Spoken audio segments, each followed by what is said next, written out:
Josh, what perfume do I usually wear? Well, I'm not sponsored, but I normally go with Hugo Boss because I just think it smells nice. Because, like most men, what happened was I got bought some perfume, some, I believe the phrase is cologne, if you will, some man perfume when I was like teenager, early 20s, and I sprayed it and I'm like, that smells nice. This is going to be the only thing I wear for the rest of forever. And sometimes people come up to me and go, do you want to, try and find a new cologne scent? Do you want to try and find a new smell? No, because you don't. It's very important. If you aren't a guy that got bought nice smelly stuff for Christmas or for birthdays, you may not understand this, but no guy actually gets to choose what they smell like, as in the cologne that they end up wearing. It gets chosen for you when you're a late teenager or early 20s because someone either gifts it to you or you walk into a shop, you pick up the first sample, you spray it on you, you're like, that's all right. I've made that decision. People are like, do you want to smell something else? No. No, I don't. That sounds like a lot of time. I'm just going to do that from now on. And then sometimes what happens is people will come up to you and go, oh, the scent that they, that you like no longer exists. I'm like, okay, well, what's the closest looking box or bottle? I'll go for that one. It's all of us.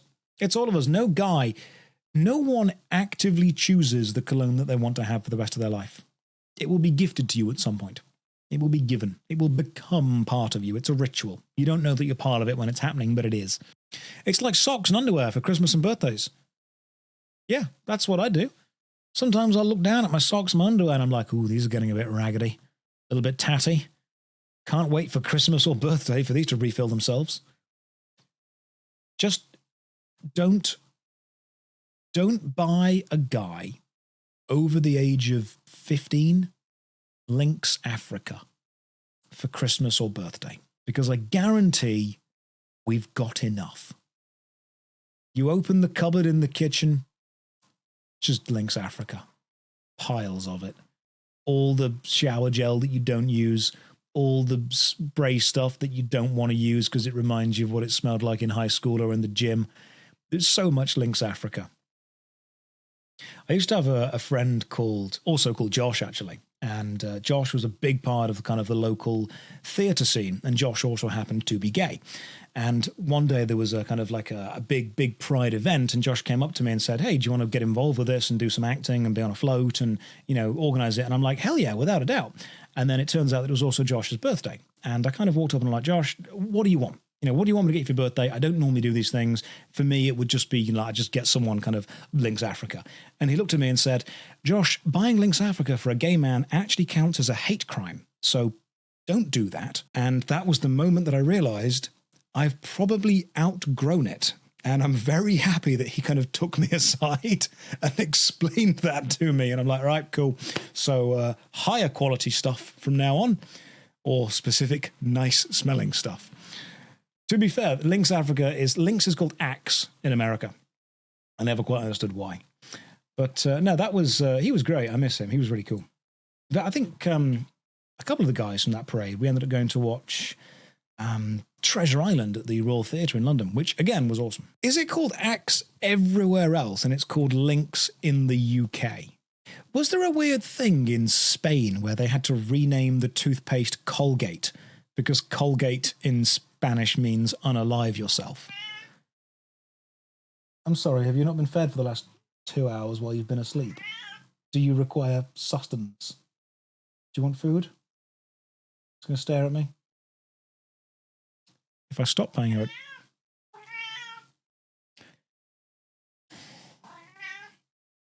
you need some food?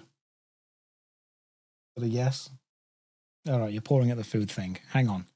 It looks like we're pickpocketing Josh. You nearly were. Right, let me just feed the cat. Give me a second. I cannot pick the cat up because she absolutely hates being picked up. She is an old girl. She's 17 now, which in cat ages is quite... You are so impatient. She's 17 right now, which means she's old in cat years. So just give me a second. Question in the RuneScape chat. Josh, have you ever put on women's perfume? Probably. If it smells nice, I'm just going to spray it on me. You know, you're walking through the shop, you're in a hotel somewhere, you're in a big group of people, whatever, there's a bottle of perfume. Hey, whose is this? Oh, it's yours. Do you mind if I borrow some? Yeah, cool. Spray, spray, spray. Off we go. Can you imagine a guy going out and being like, don't talk to him. He smells like a woman. Okay. And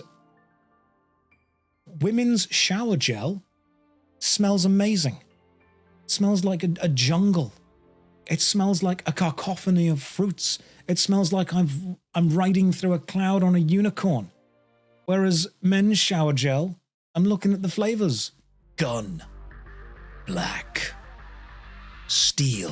What? You want me to smell like a steel mill? What are you on about? I want to look at some kind of nice shower gel and be like, oh, peaches. Peaches smell all right. They're pretty cool. Sandalwood. Sandalwood's a great smell. I'll go for that. You look like fruits of the forest. Fantastic.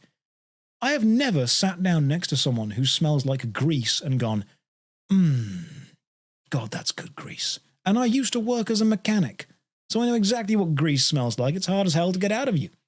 However, I have sat down next to people who smell like, amazing meadows and been like, you smell fantastic. And they've been like, thanks, it's this, beautiful smell.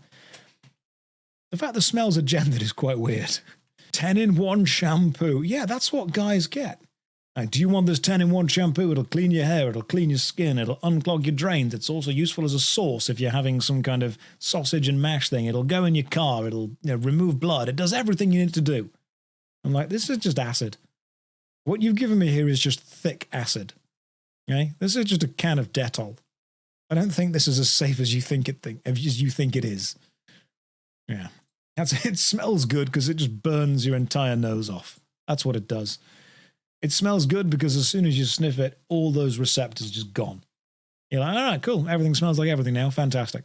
What haven't you done yet, Josh? Mechanic. So I was a mechanic on a go-kart track. You know those little kind of petrol-driven 200cc go-karts? Yeah, I used to fix those engines. They break all the time. Fun, though. They are fun. But no, that's how I learned about spark plugs. That's how I learned how engines work. And that's how, even though I've never worked in like a full-size mechanic thing, I've just worked in it was basically 2 shipping containers, kind of with the halves cut off, welded together with go-karts on like little raised racks, and I would go around and fix them. It's how, even though I've never worked in like a massive mechanical thing, I know the importance of the 10mm socket. People are like, what's so important? If you're a mechanic, if you work in engineering, if you work with engines, if you work with any kind of industrial stuff, you will understand the importance of the 10mm spanner, the 10mm socket, and how no matter how many you buy, you will open the crate. You will open the drawer and you will have every single socket for every single ratchet. Except the 10mm one. Why? No one knows. Literally nobody knows. It's always gone.